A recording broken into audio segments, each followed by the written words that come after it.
नमस्कार, आप देख रहे हैं कट टू कट लाइव और मैं आपके साथ जुगल कलाल। बीएपी ने अनिल कटारा के नाम की 84 विधानसभा से घोषणा की है। उसके बाद से ये बीएपी में बगावत के सुर उठने लगे हैं और जो बीएपी के जो पोपट खोकरिया है उन्होंने बगावत कर दी है और आज उनके घर करावाड़ा के अंदर जो कार्यकर्ताओं की एक बैठक हुई है। उस बैठक में निर्णय लिया गया है कि उनकी जो टिकट है, जो सिलेक्शन प्रणाली के तहत जो अनिल कटारा को टिकट दी गई है वो सही नहीं है। ऐसे में कार्यकर्ता और पोपट खोकरिया जो बीएपी की केंद्रीय एकीकरण की जो समिति है उससे मुलाकात करेंगे और उनके सामने अपना पक्ष रखेंगे और जल्द ही उनसे वार्तालाप करने के बाद पोपट खोकरिया इस पर फैसला लेंगे। लेकिन इस बगावत के सुर के बाद अब सीधे तौर पर अगर पोपट खोकरिया निर्दलीय चुनाव लड़ते हैं या बगावत करते हैं तो सीधी सी तौर पर तीसरे मोर्चे को फायदा हो सकता है।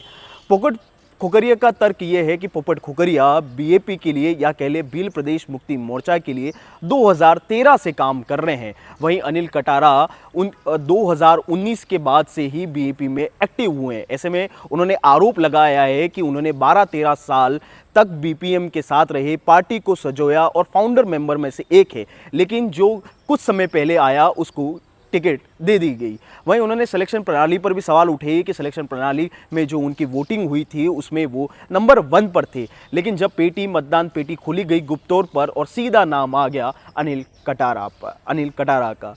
ऐसे में उन्होंने कहीं ना कहीं अब पोपट खोकरिया का जो आरोप है, अब वो जो बगावत के सुर है वो बढ़ने लगे हैं और पोपट खोकरिया ये खुलकर कह रहे हैं कि केंद्रीय एकीकरण के साथ बैठक करने के बाद, वार्तालाप करने के बाद बड़ा फैसला ले सकते हैं। उनका बड़ा फैसला क्या होगा, कैसा होगा, इस पर हम भी नज़र बनाए हुए हैं और आपको लगातार अपडेट करते रहेंगे। चलिए पहले आपको सुनाते हैं कि पोपट खोकरिया क्या कह रहे हैं।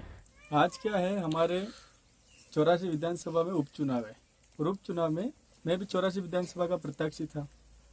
अब हुआ क्या, ये सब हमारे जोतरी, सिमड़ा, चिखली के सभी कार्यकर्ता आज कल भी आए थे हमारे निवास पे, आज भी पूरे कार्यकर्ता आए हुए। पूरे कार्यकर्ता मायूस है और मायूस होने का कारण यही है कि लगातार मेरा नाम कहीं न कहीं 84 विधानसभा से आ गया और फिर लास्ट जाते कहीं न कहीं क्या प्लानिंग बनती और नाम काट दिया जाता, तभी सभी कार्यकर्ता नाराज हैं।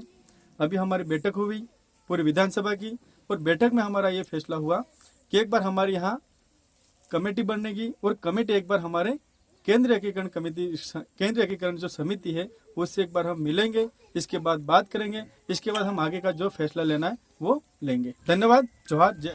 तो आपने सुना कि पोपट खोकरिया क्या कह रहे हैं। पोपट खोकरिया बात कर रहे हैं केंद्रीय एकीकरण के साथ बैठक करने की। वो बैठक जल्द हुई होगी क्योंकि आज बीएपी के जो पदाधिकारी हैं वो अहमदाबाद के अंदर मजदूरों, जो प्रवासी मजदूर हैं, उनके साथ बैठक कर रहे हैं। ऐसे में पोपट खोकरिया वहां पर अहमदाबाद में नहीं पहुंचे और अपने घर पर कार्यकर्ताओं के साथ बैठक की है। अब देखना होगा कि पोपट खोकरिया किस और रुक जाता है और जो दूसरी पार्टियां हैं, कांग्रेस और बीजेपी भी पूरी कोशिश कर रही है कि पोपट खोकरिया को निर्दलीय चुनाव वो पर्चा भरें, क्योंकि सीधे तौर पर इससे बीजेपी और कांग्रेस को कहीं ना कहीं फायदा होगा। अब आने वाले चुनाव में देखना होगा कि आखिर वोट किस और बैठता है और पोपट खोकरिया अगर निर्दलीय उतरते हैं तो शायद वो किस तरह कामयाब हो पाते हैं। नमस्कार।